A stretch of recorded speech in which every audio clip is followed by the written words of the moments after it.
who will go? Somebody go and just check. SG1, just go and check what is happening. Just tell these guys that we don't want to have this.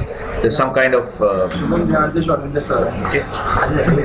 All right. Okay, guys. So the point, one of the important points made yesterday, made in the previous class about policy.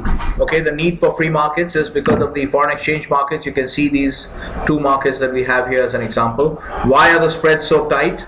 And so that's obviously an index of liquidity. And then if you open the trading book, we opened the trading book and saw that as well, how liquid and deep and liquid the market is. Even though London had not come in, even Frankfurt had not come in at the time when we looked at it. Okay, so the message is this market, which trades the foreign exchange markets, which trade about $5.1 trillion of volume every day. 95% is speculative volume. So the main message that you need to understand, especially in India, which you'll never hear, is the value of speculation to markets is that speculators add liquidity. Okay, because speculators are coming in and provide. If there were no speculators, the hedgers would all be on the one side. Say, let's say hedgers, let's say if you look at something else, look at say crude oil. Okay, so if you look at crude oil, what you have is so you have these prices. So let's say that we are only talking about the oil producers. Okay, so the oil producers will all be on one side as hedgers. They'll all be looking to sell. So Saudi Arabia, Norway, okay, Kuwait, Venezuela, all these people, Mexico, all these people are only on one side of the market because when they want to hedge, they want to sell. Okay, because they are oil producers. Okay, so and then what happens is the beauty of speculation is that the speculator comes in, and if you assume that half the speculators will be bullish and half will be bearish, roughly, let's say, then what happens is there's nobody to take the other side. Everybody is looking to sell. All the hedgers are looking to sell. Okay, so here if you have about half the speculators who are looking to buy, because if everybody is looking to sell, who are they going to sell to? If you are a seller, you need a buyer, somebody who is willing to buy, right? Otherwise you can't sell. If everybody is a seller, you can. That means that all you got is basically you only have offers. In a market where every player is a seller, you only have offers. Do you realize that? How do I indicate my interest? By bids and offers. So if I have no interest in buying, then I won't put in a bid, right? In that market, you'll see only it'll be a one-sided because all I want to do is sell. So everybody is showing a sell. Maybe if we show the order book, it will become a little better. If we show the book trader.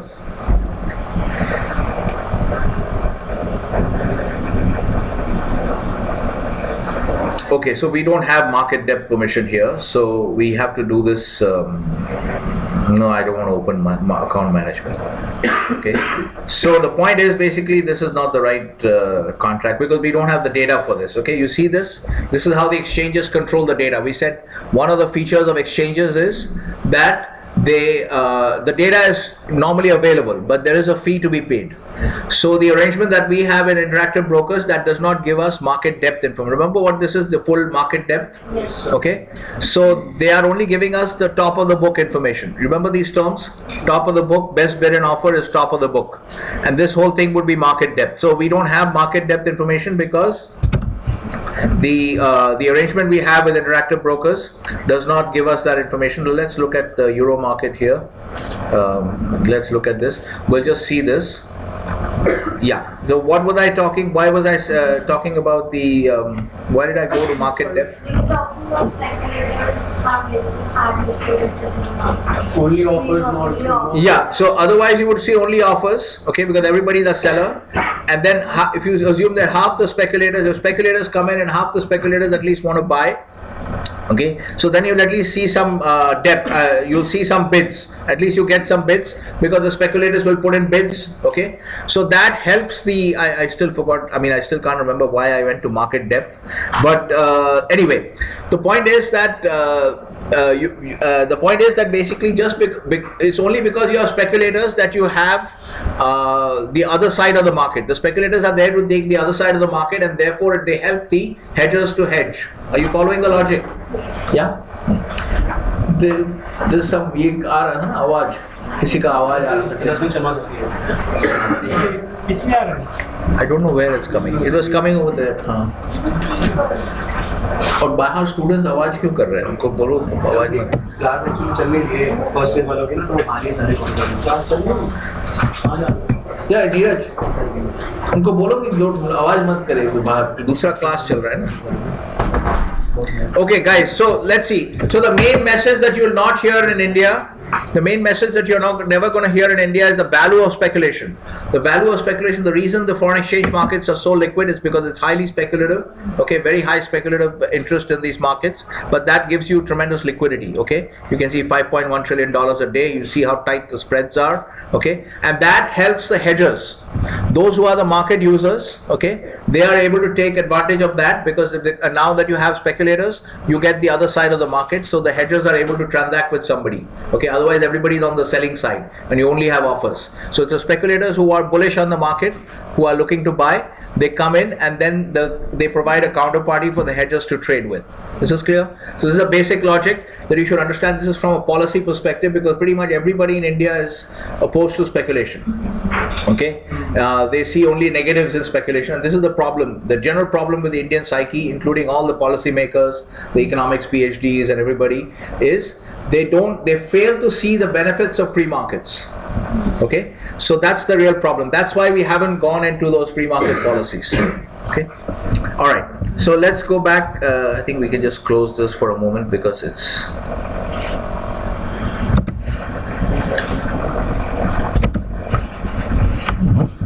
all right. So let's go back to our exchange rate. We should try and wrap up this topic now. I think we have covered everything pretty much. No, but we'll just go through some of the other parts. So the main 2 points are clear to everyone. Customization and how the counterparty, customization versus standardization of contract terms, okay, and how is counterparty credit risk managed, okay. So we'll talk. I've given you some other in your calc file. There are some other, I've deleted some of the extraneous sheets. We have put in some other stuff here. Let me just now go to your notes so that we can follow from there. So this is all in your notes, okay. So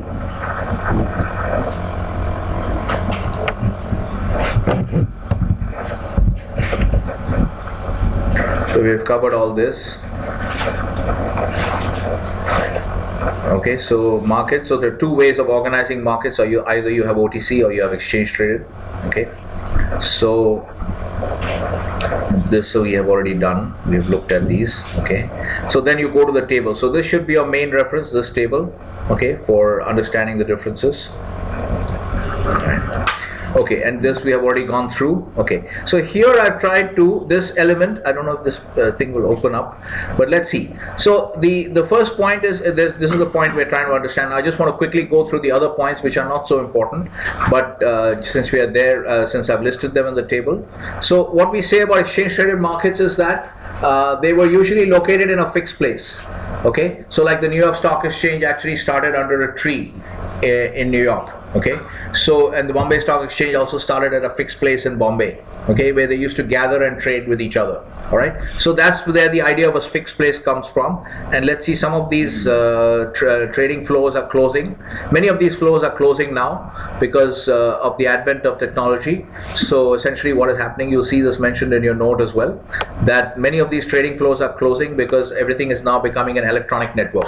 The most famous example of an exchange which has always been an electronic network is the NASDAQ. If you go to New York, you'll see in Times Square you have the NASDAQ market site. Okay, so the NASDAQ has actually never been a place like this. Maybe we have to, yeah. So here you see a pit, actually a trading pit, where you see all these people trading with each other, like this kind of a thing. This is also an older picture. It's basically a place where these people gather and they trade with each other using hand signals, because you can't hear, there's so much commotion. Okay, so these things are all kind of archaic now, part of history, because most of the trading floors have closed. So you can see all these old trading floors in Chicago. There's a film called Trading Places, a very old film. You can see that it's about you can see here a little bit more about the pits. So these are all here. This is a better example of a pit, okay, where these people stand on the steps and they trade with each other using hand signals. So this is the idea of the exchange. Okay, this is the grain trading floor. Okay, this in Chicago, at the Chicago Board of Trade, which is now part of the CME group. Okay, so this is the first point, that they were actually here. Okay, they were in a particular fixed place, and that's where people used to trade. But the counterpoint on the OTC is that there's no fixed location. So if you look at this thing here, this kind of thing we gave you to simulate. I hope this opens. The thing we gave you to simulate the OTC markets, by imagining that there's a bank in each of these centers. Okay, so these guys, they don't have to trade with each other. I mean, there is no fixed place, obviously. All these are different places, but everybody is connected through a common electronic net, through a telex machine. You can call each other, you can call each other on the phone. Okay, so there's some kind of communication network which connects all these people, and they trade with each other. Okay, which is basically the kind of thing you will see here. So that is the idea between this is on the point of being located in a fixed place and not being located in a fixed place. And this idea of trading with each other comes out here, this picture that we have shown, that if you imagine all those banks in those different centers trading with each other, so the visualization is given here in the left hand panel. Okay, that party A, these are all trading with each other bilaterally. Okay, because they're OTC, they're all trading with each other on a bilateral basis. So if you default and I've traded with you, and if you're defaulting, then I'm in trouble. I don't have any exchange clearing house to go to. Is this clear? That is the aspect of the bilateral management of risk. Okay, so we'll close this. You can see one of the videos I've uploaded also shows you the one of the videos in this, maybe in the last course. The later videos I've taken the CME, a picture of the CME. I think the euro-dollar options pit or something like that. One of the big CME pits, very big floor actually. Okay. So you still have some of the floors where the trading is done, and so that's your second point. That's your third point. Okay, located high transparency. Okay, you can see that here, that we can actually get actual traded data. Okay, on the exchanges. So these are futures prices. These are coming from the CME. Okay, these two are OTC markets. Okay, and then of course, if you know that when US equities open, you will get live data for these things. These are not dead because US markets are not open right now. But we have all this data, and these are all reliable figures. Like right now, you have exchange futures trading. So you have these futures trading. So you can see the last price. This is all reliable data. So this is what we mean by high transparency with respect to market information. Market information is anything that is generated through market activity. So price, volume, later on you'll learn about open interest. Is this point clear? That exchanges, because they are a fixed place, you can also see that if you go to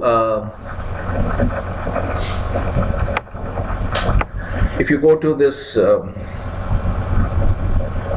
we already saw this here the other day, that if we go to the CME Group website,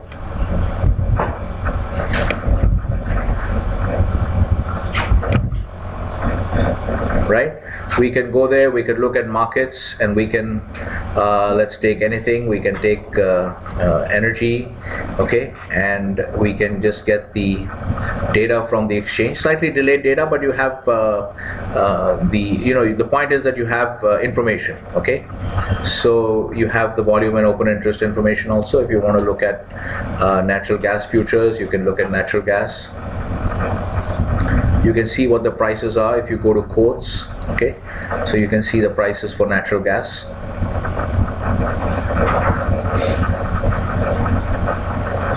So this is what is meant by, so you can see the prices. They're updating them reasonably. They'll give you the time also as to when it's updated. CT is Central Time. Central Time is because that is Chicago. Okay, because these exchanges are based in CME Group is based in Chicago. So that CT is Central Time. So you can see what the price is. So you can see that you get the price data from the exchange. Similarly, you go to the NSE website, you can see the price data there. Okay, so this is what is meant by this particular point. And just to clarify, it's a very simple point, that you have high transparency, and whereas in OTC markets it's much less transparent. Okay, so the foreign exchange markets are not a good example when it comes to low transparency, because nowadays you can get pretty much market very close to the market OTC foreign exchange data on many websites. Okay, but other markets, like for instance here, if you see, I've got the Tesla bond. Okay, a bond issued by Tesla, 5.3 August 15. This means 5.3% is the coupon. okay, on the bond. This is the ticker for the bond. So if you see here 5.3, this bond is going to mature August 15, 2025. Okay, it's a 5.3% coupon Tesla bond, and you can see here it's not very right now. It's obviously we don't have price data. And you saw that I think we had to go through a request for quote. So these kinds of bond markets, for instance, typically you will not have a very high degree of transparency in terms of price information. Okay, bond markets tend to be mostly OTC because there's a tremendous amount of variety of the instruments. So obviously you can't standardize. Remember, exchanges are standardized products. Okay, so you need some kind of homogeneity in the product. So bonds, the problem is if you take even a simple company like Apple, which has only recently started issuing debt, Apple will also have multiple bonds. So that if you're trading Apple bonds on the exchanges, what are you going to trade? There's so many different bonds, and each bond is a different kind of, they have a different risk profile, return profile. Okay, so it becomes very hard to standardize, which is why historically bond markets have always been OTC markets. Okay, they have always been OTC markets because it's very hard to standardize. Okay, you do have some major bond futures contracts, like you have the 10-year note, the US Treasury note futures, okay, Treasury bond futures on the CME, but those are they have done some standardization based on the, you can deliver different types of bonds into those contracts. Okay, but in general, the cash bond markets, Treasury bond futures, Treasury note futures, those are derivative markets. Remember that when we looked at this framework, our asset classes, markets and instruments framework, if you see, if you remember, we had used the word cash markets to contrast the derivative, to contrast them with the derivative markets. So when we say cash markets versus derivative markets, we are not talking about cash as in value today.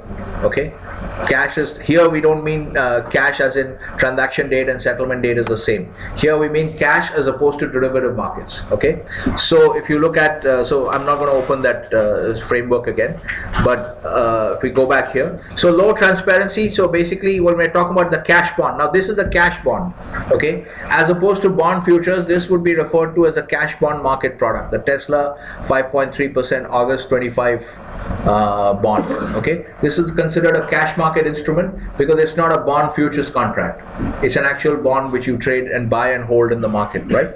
So the cash bond markets have tended to be usually OTC. These are very big markets, huge markets actually, but they have always historically tended to be OTC markets. Okay, and this brings us to another element of Indian policy, you'll notice, because in OTC markets you don't have a high degree of transparency with prices, with respect to prices. So the Indian regulators have been very suspicious. Okay, so they have tried to ban OTC market trading. They basically tried to clamp down on OTC market trading, as a result of which you will notice now, some of you if you go into bond rating agencies and stuff, you'll see, or even if you go into a corporate treasury, the Indian bond markets are highly underdeveloped. For an economy of this size, we should have a much bigger bond market, and that has all kinds of policy implications, because that means most of the credit risk is being borne by who are the other providers of debt finance to companies? Bonds you issue in capital markets, right? Bonds and shares you issue in capital markets. But who are the other major, which sector is the other major provider of debt finance to companies? Banks. Okay, so what happens is, so you see all the connections. Okay, this is what these people, another big problem with the Indian regulators is they are very narrow-minded, in the sense that they don't understand that, okay, you take a policy decision about something, okay, but then it has all kinds of repercussions, and they don't think through all those second order, third order effects, that I'm doing this, I'm banning sugar exports now, but they won't think, because the sugar crop has failed, I'm going to ban sugar exports, but they don't think about all the other side effects, or what are the unintended consequences of that. So the problem which has happened is, because OTC markets were not trusted by Indian regulators, so they clamped down on OTC markets. Okay, didn't allow them to develop, try to push it to the exchange. You can't have bond markets on an exchange. The market doesn't lend itself to exchange trading. Okay, it is an OTC. It's everywhere in the world it's OTC. The US bond markets are massive, but they're all OTC. You have some bond futures on the government bonds, okay, but those are also active. But the cash bond markets in the US are massive, okay, huge, okay, and it's all OTC. So the point is, and there you get a lot of innovation in the OTC markets. You get a lot of innovation because the users are, the providers are adapting to customer needs, okay, coming up with new products. Okay, so basically what's happened is, now because the Indian bond markets are not developed, what is happening? Most of the debt finance is coming from the banks, And so when you have credit problems, like you see all these problems, the NPA problems that the public sector banks and most of the and the second, you see how many policy mistakes we have made. We didn't allow the OTC markets to develop. Bond markets did not develop. So the burden of debt financing falls on the banking sector. And then again, our great leader, she made a decision to nationalize the banks. Now most of the banking load is coming on nationalized banks, which is basically is coming on you and me as taxpayers. Okay, these banks are bankrupt many times over. So you see how many levels of policy mistakes. Load is falling on the banks, and then most of those banks are PSBs. So therefore the load is coming on the taxpayer. Okay, so you see all these policy mistakes, and you'll never hear a discussion of any of this in India.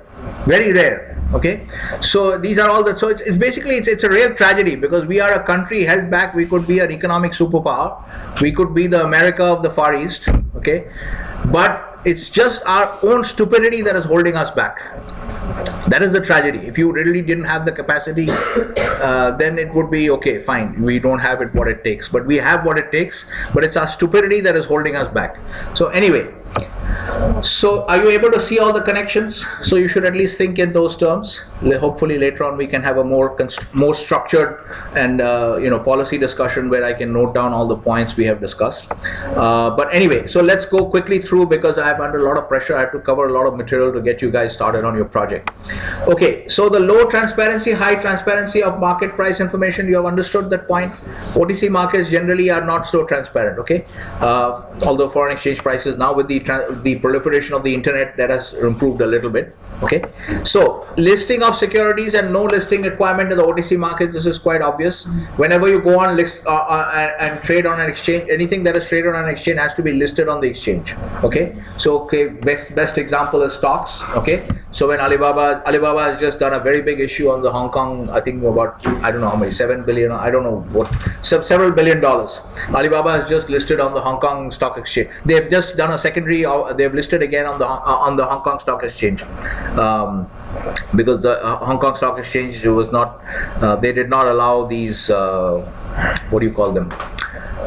Disproportionate voting rights. I'm forgetting the actual technical term. That's why Alibaba, when they did their IPO, they did it in New York. Okay, but now they have issued, because the US markets are not friendly to Chinese companies right now, little less friendly, so they've now issued on the Hong Kong Stock Exchange. But the point is, then Alibaba would have to list its shares on the Hong Kong Stock Exchange. This is clear?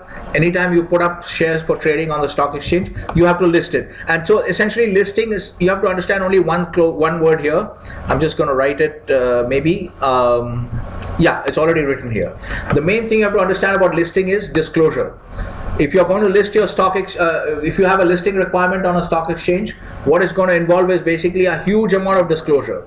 Okay, so if Bharat starts a company later on, they'll have to go in whether he was, maybe if there was any kind of case against him 10 years ago, all that has to be disclosed. Everything has to be disclosed.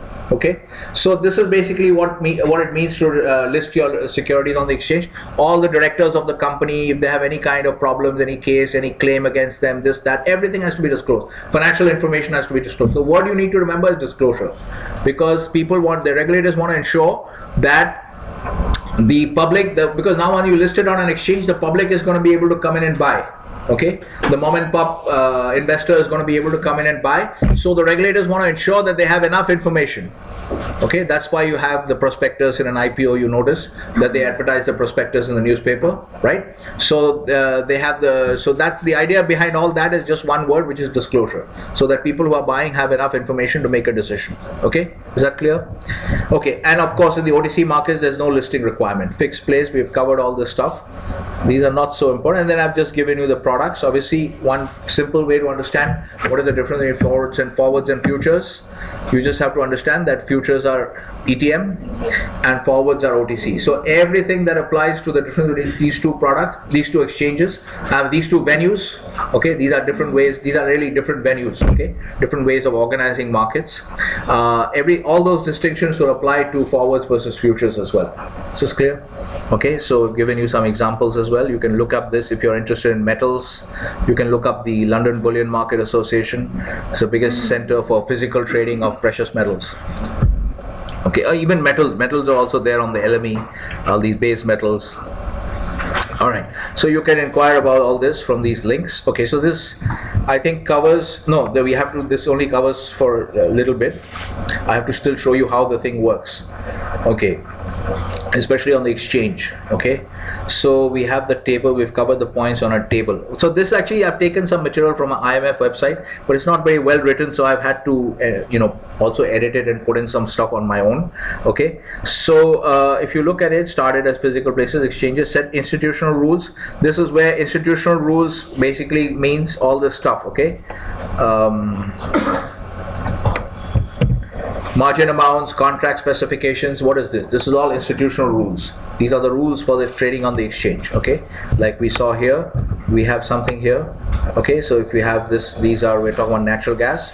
If you want to trade natural gas, what are the contract specs? You look at the contract specs for any market that you're trading. You go to the exchange and you trade.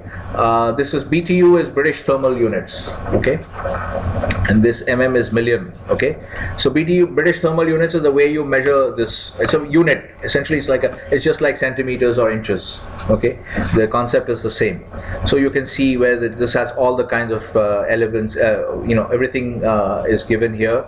Okay, where you have to see where you have to deliver the product. Okay, so the point is basically that what was the point that we were discussing? So these are all the rules of the exchange, the institutional rules, margin amounts, what is the margin, contract specs, the elements of standardization, information flows. Okay, information flows essentially is all the price.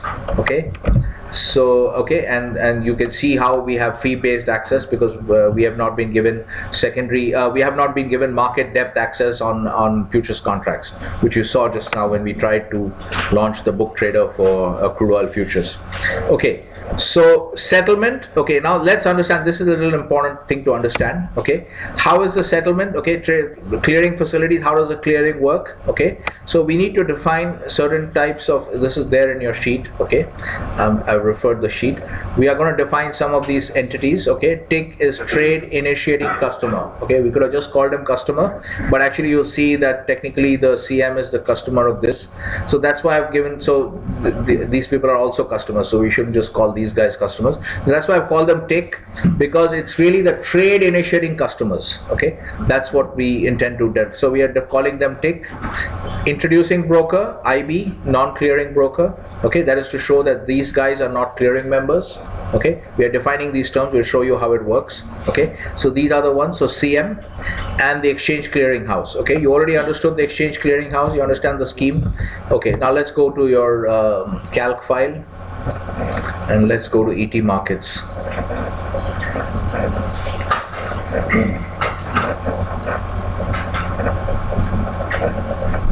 I have deleted some of the sheets from this workbook which are not likely to be used in this course.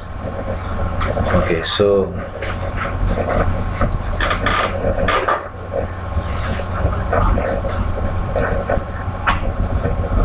where's ET markets? Oh, here. Okay. All right, so this is a little bit of my graphical work, trying to create frameworks in a spreadsheet. Okay, can you guys still read? Yes. Last bench, you can read? Okay.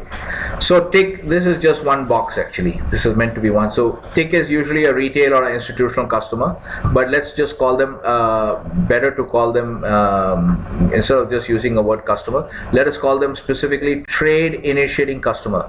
This guy is initiating a trade from this side. This guy is initiating another trade from this side. Okay.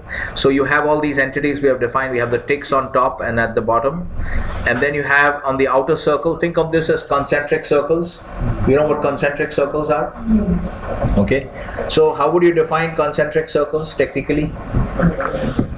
Maybe the same center. Yeah, but good point. Same center, but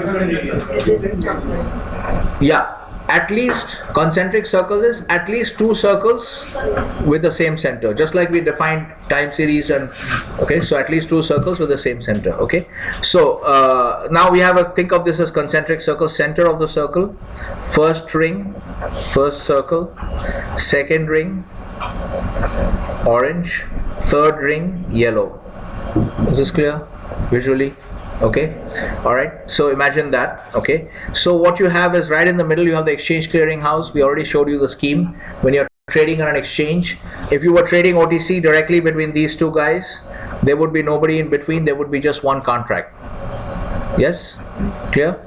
But because you're on an exchange, there are going to be two contracts essentially. Okay? So there'll be one contract with this guy and the ECM, ECH. Just call it the clearing, and there'll be one contract between this and the clearing. Right now you have two contracts. Okay, so the whole framework works like this. You have the tick on top and bottom, these guys initiating trades. You have the introducing brokers who are called non-clearing brokers. Okay, first understand what is a clearing member. So clearing member essentially is a member which needs to have an account with the exchange clearing house.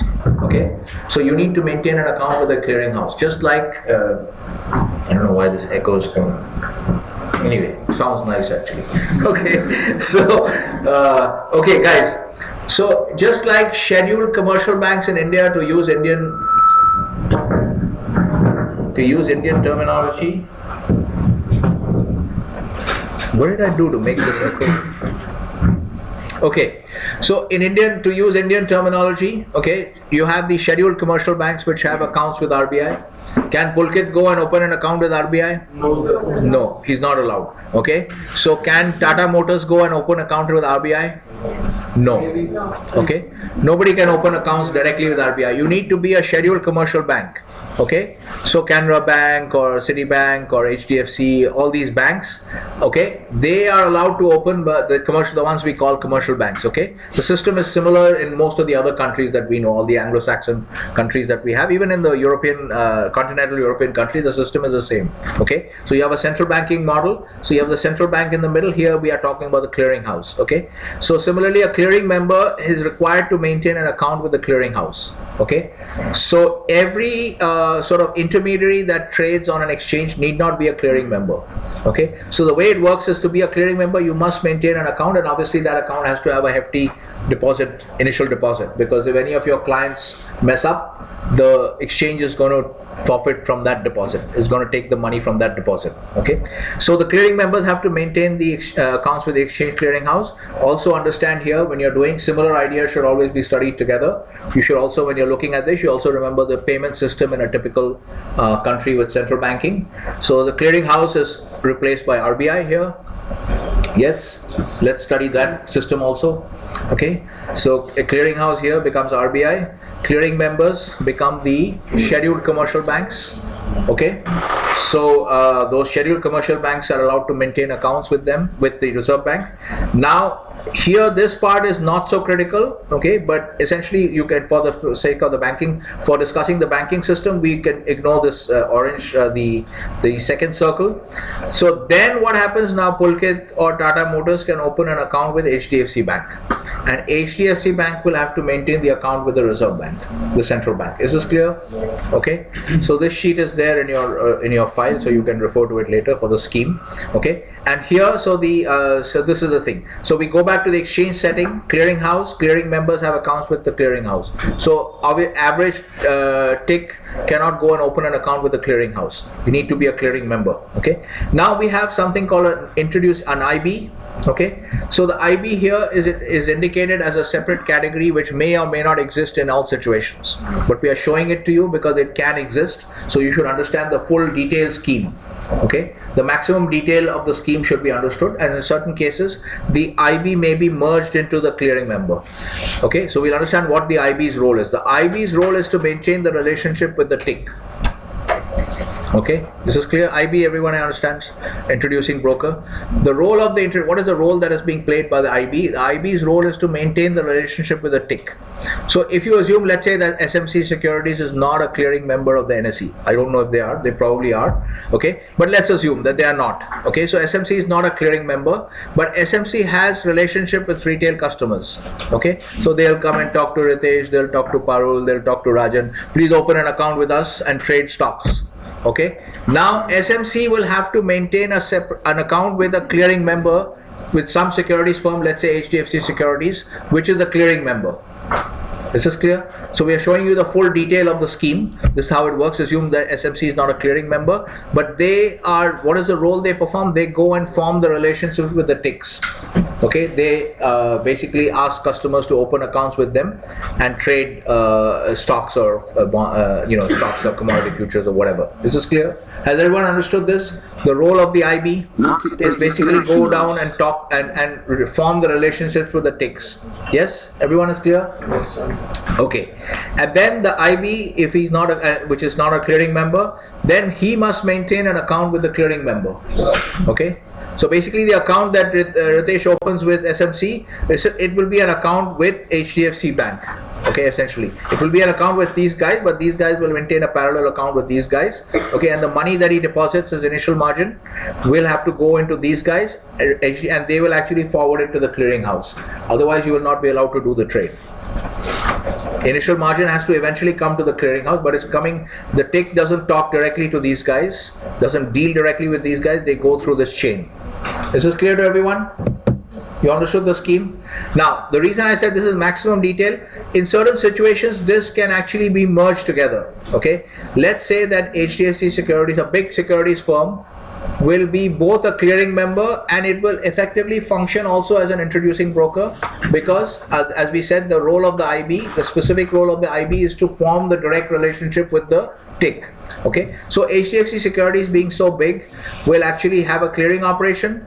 There'll be a clearing member, but they will also be able to reach out directly to customers and form relationship with ticks. So in practice, what you might see with big securities firms is that these two things get merged. Are you following what I'm saying? Yes. These two functions get merged, but you should always understand it as two different functions.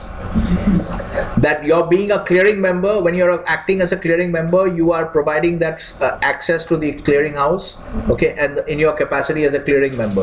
When you are dealing with a tick, you're functioning like an IB. Is this clear? Are you following what I'm saying? In real life, you might see that these, like if you go to the US, you see a big firm like Merrill Lynch. There again, the things are actually, the two functions are merged. Okay, but to understand the whole scheme properly, you should understand these as two distinct functions. Okay, so which is what I've done in this scheme. In this, if you see, if you ever open this, when we do open this, I don't know if I've opened it now already. Yeah, this one. So this kind of schema that I've drawn here for the financial sector firms, which you guys should understand. So I have drawn this on that kind of, based on that kind of thinking. So here I would show introducing brokers and clearing members separately. I may not have shown them here, but the point is that the idea is I've looked at the functions, okay? And so that's why, for instance, I've shown advisors under advisory functions, okay, which is not an intermediary entity, and I put M&A under advisory functions, okay. So you'll see this very common problem in India in many of the courses that are marketed to you. People actually talk about M&A and they call it investment banking. Actually, M&A has nothing to do with, I mean, there is a connection, okay, but M&A per se is not investment banking, because there are many pure boutiques which are pure M&A boutiques. It's an advisory function. It has nothing to do with execution. It is pure advice. Okay, you're selling your advice. You're getting paid a fee for your advice. Okay, whereas investment banking, if you see here, will come into this. This is basically IB, investment banking. The British term is merchant banking. Okay, but what happens? The reason this problem comes up, okay, is because the large investment banks, okay, the large investment banks are so large that they have M&A departments and as well as an investment banking function. Are you following? Okay, so that's why people say that people get confused, but they don't understand the functions properly. It's the same kind of thing that I've tried to do here. I'm just explaining the concept to you. This is not our discussion point at this point of time. Are you following what we are doing here? You have understood the scheme? How an exchange traded market functions. Okay, what are the roles being played by the different types of entities, and of course in many cases you might see the IB and the CM roles being merged into one firm. Okay? You're only looking at Merrill Lynch, but you should visualize it as being two different entities performing different functions. Okay, is this clear now? Okay, now where do we have to go? Does it cover us? So what I just told you, that is already mentioned in your notes. That tick has account with IB, IB has account with CM. Okay, this is like a chain. All right, so this is the chain. Is everything is this is actually extra notes. Like I've written more than is necessary, but anyway. So initial margin, obviously the initial margin, variation margin flows. You'll see what variation margin is. Initial margin, everybody understands now. Okay, you have to put up some money in order to be allowed to do the trade. Okay, the flows will start and end at the termini of the above chain. Okay, a picture speaks 1,000 words. So let's understand it from the picture point of view. What does it mean? That initial margin, when it flows it starts at the beginning of the chain and ends here at the end of the chain. Okay, so this guy gives the money to this guy gives the money to this guy, he gives the money to this guy. Later on, when you make a profit on your futures trade, the exchange allows you to withdraw it. Your daily profits and losses have to be will be paid out to you, and you will have to pay it into the exchange, into the clearing house. So all this flow, again, when you're being paid back your excess profits, this flow goes back along the chain. Okay, is this clear? Okay, so that covers this point. Market data connection lost. We can close this, I guess, now. Market data connection re-established. Okay, what do we have here? Exchange centralizes. This is all general stuff, you can just read it. Okay, I don't think there's anything here. Advent of electronic trading. Of course, many of the flows are closing because everything is moving to electronic trading. Okay, OTC trading. You basically, most of the stuff, you can just read this stuff. I've mentioned most of the important points. So if we go, this is your basic reference for understanding OTC versus ETM. All these, we have covered these two major points, and these also have been covered. Any questions on this so far? Everyone has understood these points? Okay, so I think, but now we have to come to the next point. Now that we have understood how these things work, okay, now we are going to understand a very important point, which is, this is our second important. First, we understand the difference. This is why I said that I did not like teaching from the textbook, because the textbook actually has already incorporated the newer developments and talked about OTC markets and ETM. So if you read your text, you'll notice that they're already talking about central counterparties in OTC markets, which is really related to the second. So first, I believe you should understand the classical differences which have existed for hundreds of years in a sharply differentiated way, and then you can understand how it's being merged. Okay, otherwise it's not very clear to you what the exact differences were and how they're getting merged. Okay, so there are two. Now what we are studying now, this topic is new developments. Okay, what is happening, especially very marked after the financial crisis. Okay,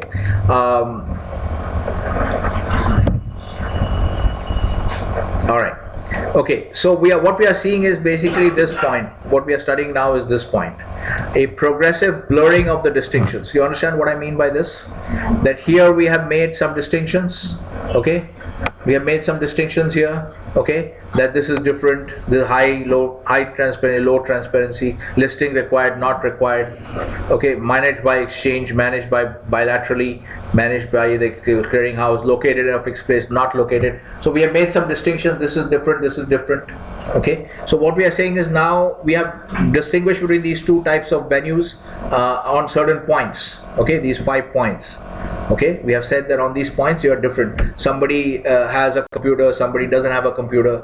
So on the point of possession of computer, we have made a difference. Okay, so we have made a distinction. Okay, so now what we are saying is blurring of the distinctions. When I say blurring of the distinctions, what it means is that these distinctions are no longer so clear cut.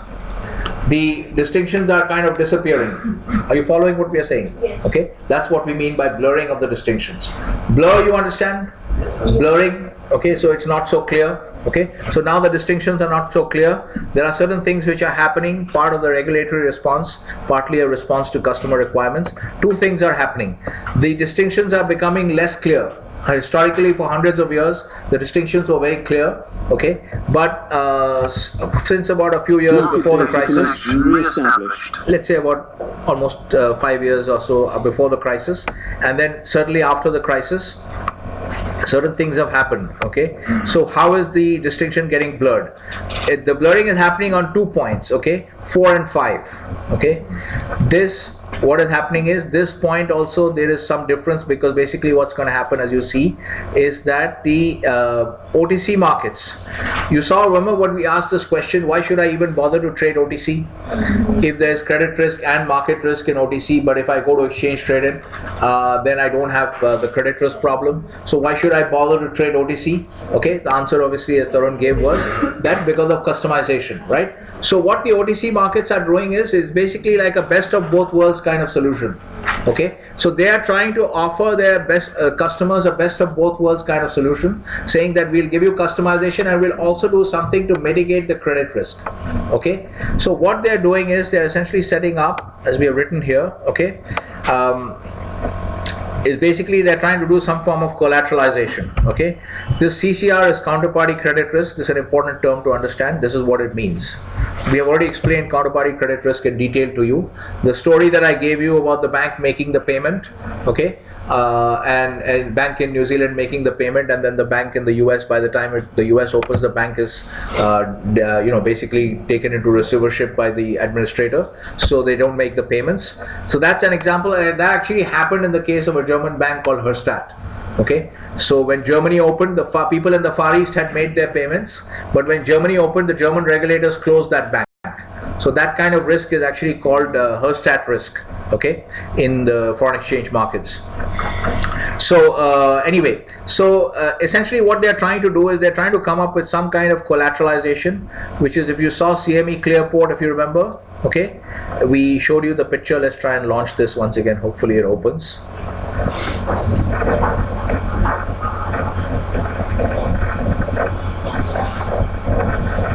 No, we need the brochure actually. Yeah.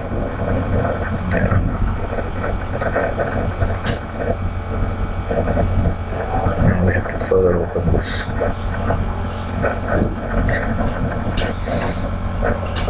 So one of the things that we're trying to do, the CME Clearport initiative is one example which has been there for many years, even before the crisis. Now you understand the scheme. When I first showed you this picture, I made you imagine that this guy didn't exist, this guy didn't exist, these people didn't exist, and only these three existed. Okay, so now this is the more realistic situation of what are they trying to do. Now CME, this is a different type of initiative where the exchange is trying to offer its clearing facility as a way to mitigate the risk. So what they're saying is, you have OTC markets, you have remember these are called OTC dealers and OTC customers. So when they do the deal in the OTC market, and this is a broker which stands in between, okay, IDB is interdealer broker. Okay, so you have these guys in the OTC markets doing a deal between themselves. So then, because it's done in the OTC markets, they have the advantage of customization. They can benefit from the customization, okay, so they can do that. But after they do the deal, what they're doing is they're passing the deal to CME clearing. Okay, they have to go through clearing members. Now you know what clearing members are. You can't deal with a clearing house unless you go through the clearing member. Okay, so they pass the deal to their respective clearing members, and then what happens is, let's say this is a very long-term transaction, let's say a 5-year transaction. Okay, they pass it to CME clearing. So what will happen is, now the clearing house is going to apply the standard margining techniques because if it's a 5-year transaction, if this thing had not been there, this blue part below had not been there, if they had just done it as an OTC deal, after 5 years, if one of the parties defaulted, the other guy would be on the hook. Okay, so what they do is they do the deal in the OTC markets and they pass it to the CME clearing situation, clearing house. Through they pass it to the clearing house, and then the clearing house applies the same margining techniques that it would apply if you were doing a transaction on the exchange like this. If you were doing a standardized exchange product, okay, they will apply the same kind of they will apply the same kind of margining procedure. So that takes care of the credit risk. Are you following the scheme? This is an example of what is happening is, the exchange is offering its clearing house to OTC market participants, okay, and trying to tell them that, okay, you can do your deal on the OTC markets, but then you pass it to ClearMe clearing, so we'll take care of the counterparty credit risk, so you will not have credit risk. Are you following? So they are trying to reach out. No, basically this is a scheme, because remember, these guys have a clearing house. These guys have a clearing house, but here there is no clearing house concept. Here these guys are dealing directly with each other. Here, like this, the left panel, They're dealing directly with each other.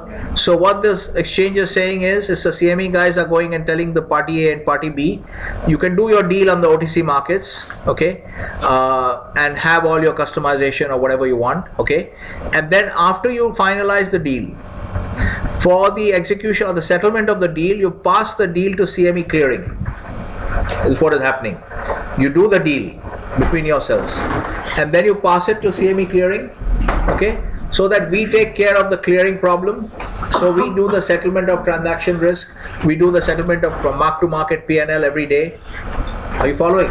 Just like an exchange transaction has happened. So you have taken advantage of the customization by dealing in the OTC markets, but then to take care of the credit risk, you have passed it to CME clearing. Okay, so read this brochure and try to understand Clearport a little bit better. But this is basically, this kind of an initiative speaks to this topic that we are discussing now, because your study of OTC markets and exchange traded markets is not complete unless we also mention this particular development, that we are showing you the classical distinction, but you should also be aware as a modern day finance student that especially since the financial crisis, there have been some steps which have been taken, and even before that, Clearport existed even before that. CME Clearport was from predates the financial crisis, that these guys are competing with each other, okay. So these guys are trying to get some of the OTC customers to come here by offering some of their facilities to an expanded customer base in the OTC markets, and you'll see how the OTC markets are also developing some clearing facilities on their own. Okay, so is this clear now? Is this point clear now? Yeah. My question is that you are saying that CME will get involved in... Yeah, use the mic if you can. Yeah. No, let's use it. Since we have it, let's use it. Yeah.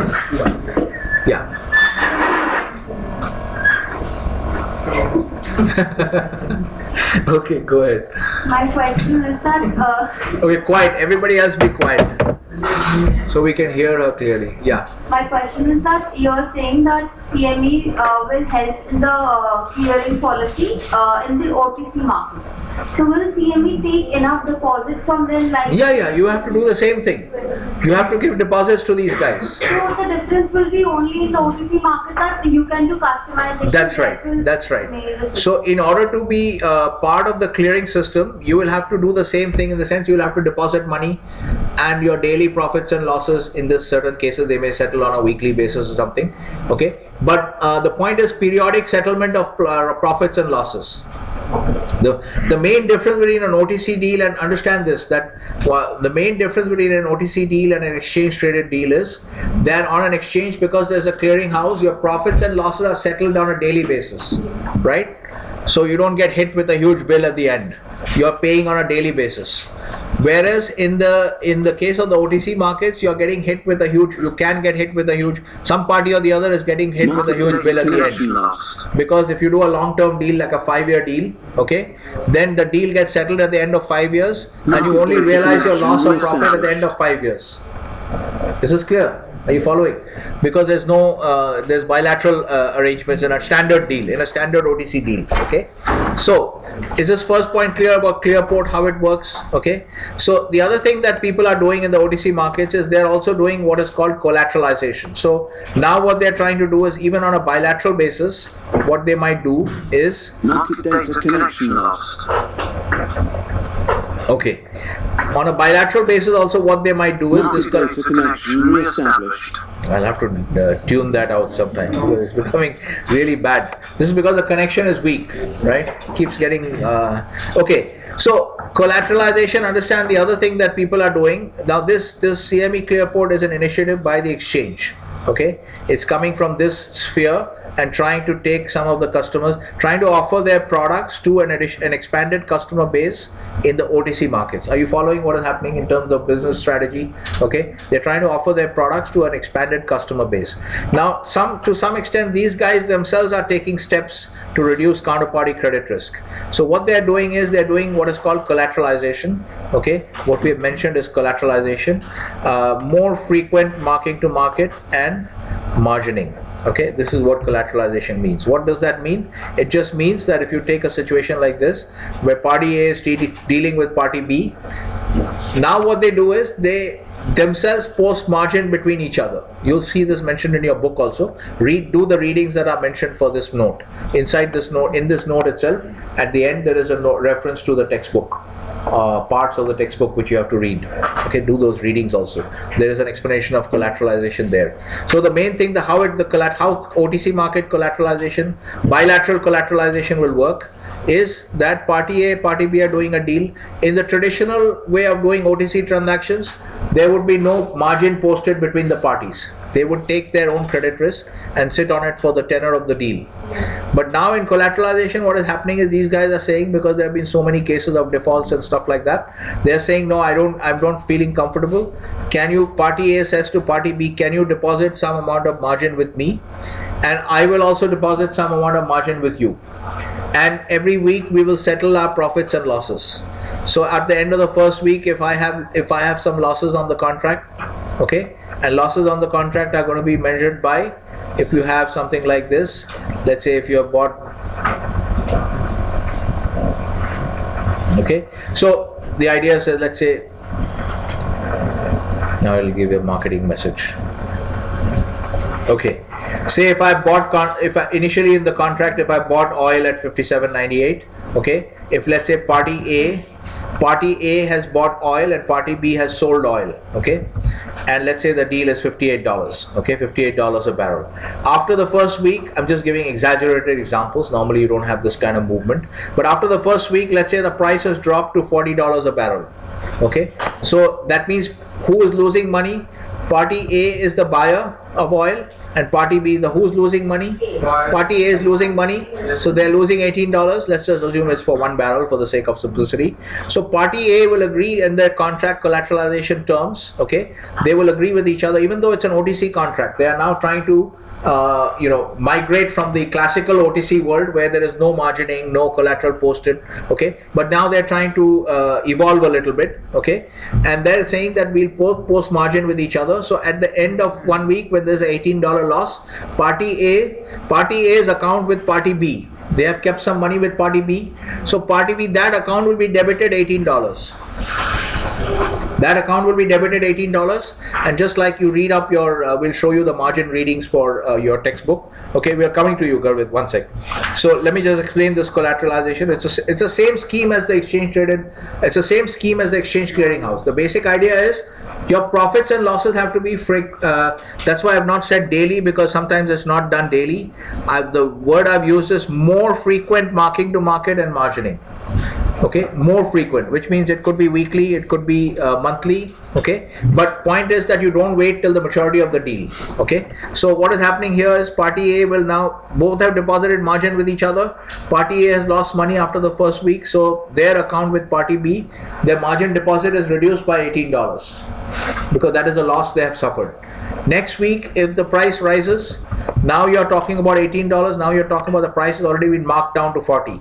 Next week, if the price rises to say 47, okay, if it rises to 47, now who is losing money? Party B. Party B is losing money because now we have been marked down to 40. So party B is short at 40, party A is long at 40. So now party B is losing money. Okay, so now party B's account with party A will have to be cut down by, debited by $7. This is clear? This is how the scheme is the same. It's just that the institutions are different because now you're doing it on a bilateral basis. You're doing bilateral, this is what is called bilateral collateralization. Collateral, you understand? Yes. Okay, when a company borrows money against its working capital, money is borrowed against inventory, using inventory as your collateral. So that's your collateral, that's your security essentially. Just like when you take a housing loan, okay, the collateral is the house. Okay, you take a loan to buy a house and you keep the house as collateral. Okay, that's the security essentially. Okay, is this clear? Okay, yes, Garvit, what is your question? Sir, I was asking that use the mic if you can. Come back again to the first bench. Okay, default position. Yes. So the amount of the trades will also be limited to the collateral then? Yes, because remember that margins are related to the value of the product. So typically you'll see when I'll show you the percentages later, the margins are some very low. In the case of futures, the margins are anywhere between 5 to 8% of the value of the contract. So in this case, the value of the contract, quiet here, no talking here, one sec. The value of the contract here, we are assuming just one contract. The value of the contract is $58, okay? So the margin will be some low percentage of that, maybe 5-10% of the contract. Because essentially to take care of the fact that it should cover the losses that are going to happen in the period till the first settlement. So if it's a 1 week settlement under the collateral terms, they'll make sure that they have enough margin to cover whatever is the likely movement in the oil price within for over a 1 week period. Likely in the sense they will take a 2 sigma, a 3 sigma movement. Usually they work with 2 sigma. Okay, what is the 2 sigma movement in crude oil over 1 week? They'll take that and they'll take that deposit, and so most likely the movement will not be 2 sigma, so they'll be able to cover it if the other party does not pay. It does not agree to the, they already have the, if they want to, if they don't want to post fresh collateral. Okay, this is clear. You'll have to post fresh collateral essentially once you get down to the initial to the maintenance margin levels. Is this point clear now? Yeah, I think your question was that the amount of margin to be posted in the collateralization scheme is it going to be a function of the value of the contract? Yes. That's your question. Yeah, that's correct. That will be true both in a classical ETM context as well as a bilateral collateralization and OTC markets context. Okay, it will be true in both cases. Okay, because the objective is always, even when you have this kind of a situation bilateral and these parties are posting collateral with each other, okay, even then the amount of collateral posted is connected to the value of the contract. Right? This is clear? Yet your expression is not convincing. Yes, sir. I have another question. Okay, now then, yeah. Sir, if the contract is more than a week, sir, then it will be changing from week to week only. Yeah. So I'm talking about week. When I gave the example of a week, it's only the period over which you settle. Like in the exchange, it's always daily. Yes, sir. But in bilateral collateralization, you have some flexibility. So you may decide, let's say it's a 5-year contract. You may not want to settle it every day. You may not need to settle it every day. You may agree to settle it once a week or once a month. Okay, even that is good enough. Even that is better. Even if you settle once a month in a 5-year contract, even that is better than suddenly getting hit with a huge bill at the end of 5 years. You get hit with a bill at the end of 1 month, and if the other party is not willing to comply with the terms of the agreement, you close the contract. And how much can you lose in 1 month? Obviously much less than what you could lose in 5 years, right? So it is it's a small part of the period is a very small fraction of the total period of the transaction. Is this clear? Okay. All right. Okay. So that's one thing that is happening. So you have to read your book at the end. I've given the reference. Yeah, this one. Okay. This is your reference 1.1, 1.2. Okay, references are given like this. Okay, so this is the second point that we are covering. All right, I need to just quickly cover this so that we are moving quite slowly. Okay, so now you understand what is meant by blurring of the distinction. We made some clear distinctions saying that counterparty credit risk is managed on a clean basis. Okay, clean credit risk means this: when I get a credit card, typically for people who are earning some income, okay, when my mother gets a credit card, she's not earning any income, so she has to put up a fixed deposit as a security to get a credit card. Okay, but when people are earning income, when they get a credit card, they get a clean credit limit. Okay, so whatever credit limit I have, that's a clean credit limit, because if I wake up at the end of the month and say I'm not going to pay you, they don't have any security from me. You understand? This term is called clean credit risk. Okay, clean credit risk means you have no security, unsecured lending. Okay, so typical credit card customers is basically unsecured lending, because you are lending mostly to people who have a business or salaried people. So it's basically you don't take any security. Okay, so in OTC, the classical OTC market model is basically clean credit risk. Dealing with each other, no deposits, no collateralization, clean credit risk. So we are blurring the distinction now because of very heightened perception of credit risk. People are saying, wow, I don't feel so comfortable anymore. Can you put up a deposit? Can we work out a collateral agreement? Okay, collateralization agreement. So this is bilateral collateralization that is happening. The other thing, and we already showed you CME Clearport, where the exchanges are trying to reach out to a wider customer base and sell their same services. Okay, you're expanding the customer base. The other kind of development that is happening here is, so this is all on the point of credit risk intermediation.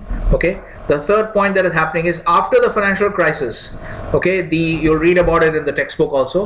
The second, the other development that is happening on OTC market collateralization, okay, is that the regulators, okay, like the CFTC, okay, in the US, okay, the central banks everywhere, they are actually pushing whatever the financial sector regulator is, whoever it is, okay, they are pushing the OTC market guys to say that, okay, I understand your OTC market players, but we can't allow this kind of Lehman Brothers credit risk to come up again, okay, systemic risk manifestation, etc. So what they're saying is we are going to force you, like in the US, there are certain things called swap execution facilities, which function essentially like central counterparties, okay. So what they're saying is even for OTC markets, you have to trade through effectively what is an OTC market clearing house. Okay, you have to centralize your transactions. You can no longer deal like this bilaterally between each other, take each other's credit risk. Okay, we are going to force you for certain standardized transactions which exist in the OTC markets. Okay, a lot of the volume is in more or less standardized transactions. Like I said, in foreign exchange markets, you deal in $1 million lots, round multiple, integer multiples of one between counterparties. Between the market makers, you usually deal in round amounts of $1 million. Okay, so and round multiples of $1 million. So there is some element of standardization that happens. So the regulators are forcing OTC market counterparties to deal through a central counterparty.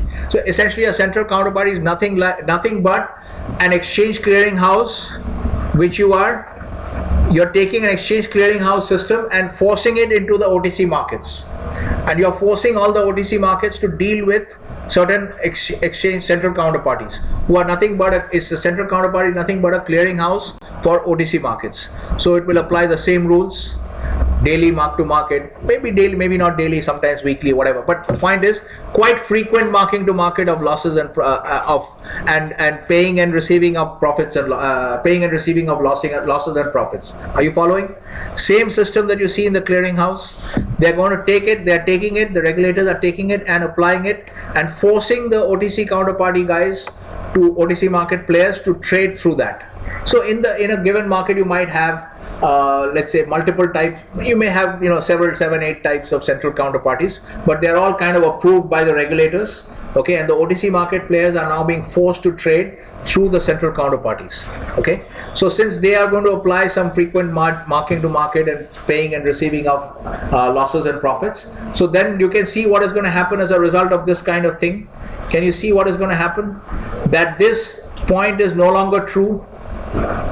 This point we made about OTC markets is no longer strictly true, because in certain kinds of standardized swaps, etc. in the US, they are forced to trade through central counterparties. So you can no longer say now that CCP is managed, CCR, counterparty credit risk is managed on a bilateral basis between the parties. Are you following? You can no longer make that statement because they are being forced to trade through effectively what is a clearinghouse for OTC markets. Yes? So this is what I mean by, so these are the three kind of initiatives. One is the CME Clearport, which you saw. The other is bilateral collateralization. Okay, so here, okay, we should use the word bilateral here. Okay. Bilateral collateralization, what is one of the techniques. CME Clearport is the second technique. Okay, and then you have the central counterparty concept. Okay, so these are the three ways. Are you following what is the point that is being made here? Yes, that you have been taught a set of we still have 2 minutes. Okay. Okay. Bilateral collateralization is one method. You have understood what that means. Okay, between two parties, collateralization through margin deposits and marking to market. CME Clearport is a unique kind of initiative. Okay, and then the third one is basically the central counterparties. Okay, is here. Okay. Central counterparty, you have understood. It's a forced exchange clearinghouse model being shoved down the throats of the OTC market players by the regulators. Because the regulators are doing it, you have no choice.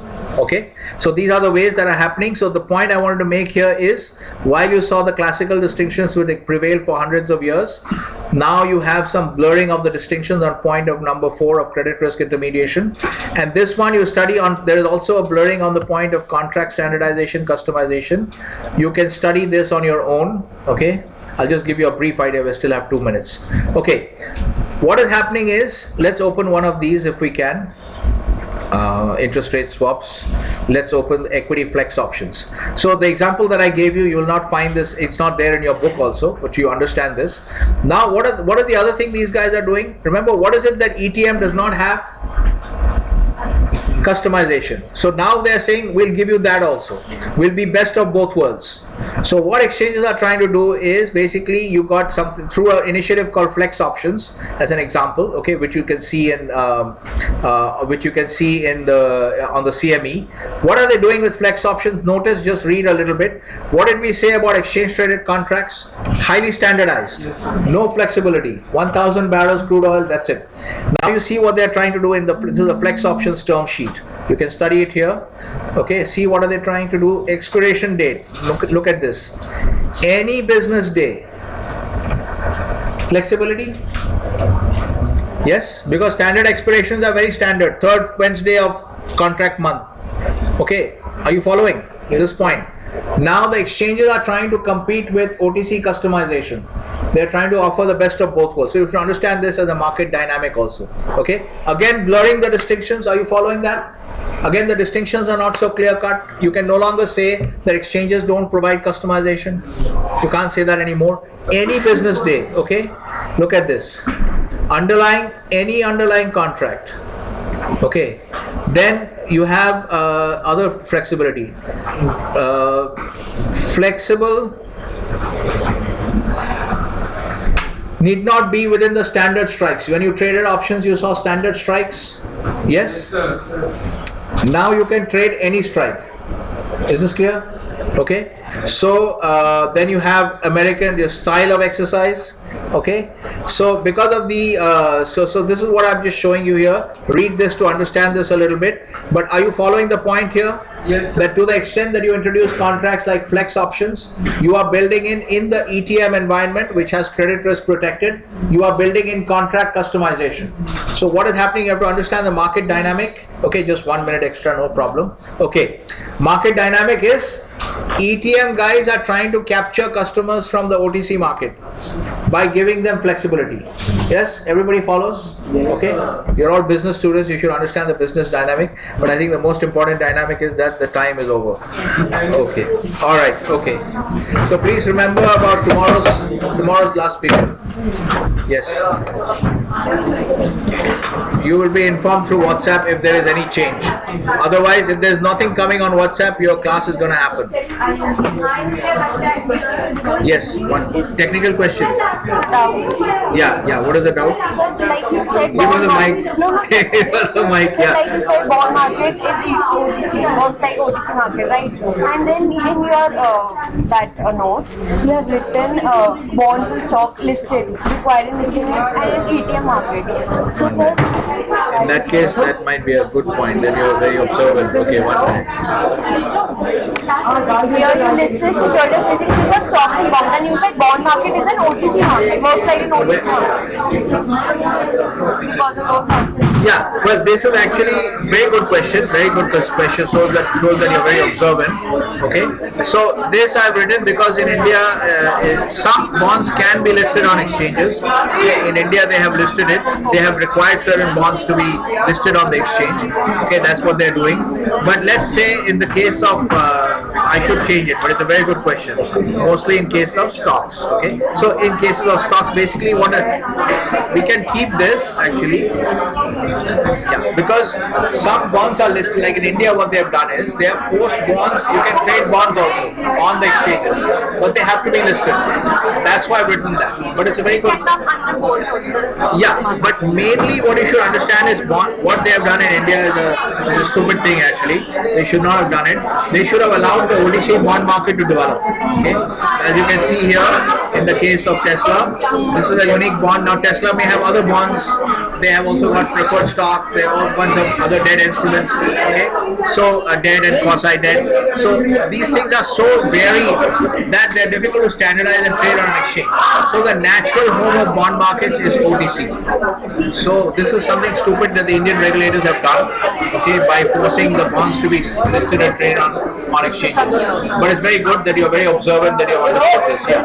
So So I've kept it there because in case sometimes you can list bonds. Okay. So if I remove the bonds, it will not be accurate because in certain cases bonds can be listed. Keep it there. Yeah, I'm keeping there, but look, that's a separate thing that I told you that bond markets are usually OTC. That's not really in the distinction here. But what I can say is products that I can just mention. What we can conclude from this table that bonds are listed and they are under ETM market. So that will negate your point, na? Under OTC market. Yeah, bond markets usually. I'm going to use the word mostly. If I use the word mostly, that's an escape clause. Okay, are mostly OTC. Okay.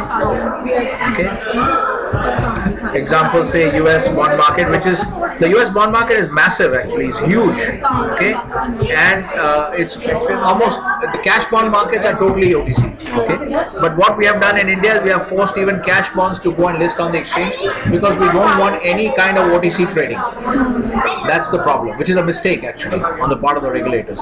But they are so afraid that OTC markets, oh my God, I can't keep control over it. I don't know what's going on, so let's not allow it, which is a big mistake actually. Because remember freedom of contract. What can happen if you allow people, and people are not stupid, they are not going to do some deal which is bad for them. I mean, sometimes people may get fooled and all, but by and large people know how to take care of themselves. So they don't have this faith in freedom of contract, of that economic agents can form the contracts, the right contracts for themselves. So this is basically, again, this is a policy failure. So, and usually OTC markets, bond markets, and they have a lot of innovation, like the Eurobond markets which developed in London in the 70s, late 70s, 80s. You see tremendous innovation in those markets because it's OTC. There's not much regulatory oversight, so the players are free to sort of come up with their innovations to satisfy customers. So one example of freedom of contract we didn't have a time to discuss with you guys. You've seen it yourself. The discounts given by Swiggy and Amazon. What is happening? The government is saying no, you can't give discounts. What is your problem? Swiggy and Haldirams are combining in a freedom of contract to, let's say I want to promote my store, so I want to offer discounts on Swiggy. So what is the government's problem? The customer is benefiting. So this is what you call a classic example of interference in freedom of contract. This is an innovation. Swiggy itself is an innovation. 10 years ago you never had all this stuff. Okay, now people are making so much money from all this. Even the riders are making money. Everybody is benefiting. So the only problem here is the government. Even same as Amazon. Amazon and some shop is combining together to say, okay, I want to offer my iPhones at a discount. So what is the government's problem? I mean, these are not stupid people that they are going to be hurt or whatever. So this is basically what I mean by freedom of contract. You're interfering with freedom of contract, and this is not good for the economy in the long run because this is creating competition, customers benefiting. The government usually, the other problem with Indian policy is they don't think about customer benefits. They're not so focused on customer benefits, and they fail to understand the benefits of free market. It's very related actually, because who benefits from free market? The customer. Free markets means more competition, which is good for the consumer. They don't understand that. So this is a problem. It's a mindset problem. It's not because they're not educated. They're just stupid basically. They just don't. Nobody has this understanding, and it doesn't matter whether it's Congress or BJP. They're all like that. All the mindset is like that. The regulators. Okay. So now you've understood your point. Yeah. The reason I put it is because some bonds are listed. So if I remove it from there, it will not be correct. It will tend to show that only stocks are listed on exchanges. Okay. So that's not correct. And sometimes you have securities. When we mean security, we should not be talking about derivatives, but even certain cash bonds which are securities, okay, are forced to be listed in countries like India. Okay, so that's why we have it. So that's why I've written this here that bond markets usually are mostly OTC. This is clear now? Does it clarify? Okay, thanks. Very good question. Very good. So her questions are very good. No, in your batch, the questions are very good. The quality of questions is very good in your batch. But the problem, volume is low, but quality is good. Quantity, the problem is of course that the percentage of people asking questions is quite low. That is my only complaint. That the same quality of questions should be coming from a very high percentage of the batch. But many people are focused on WhatsApp. And free market कर रखी है ना it's a free market, yeah. इसलिए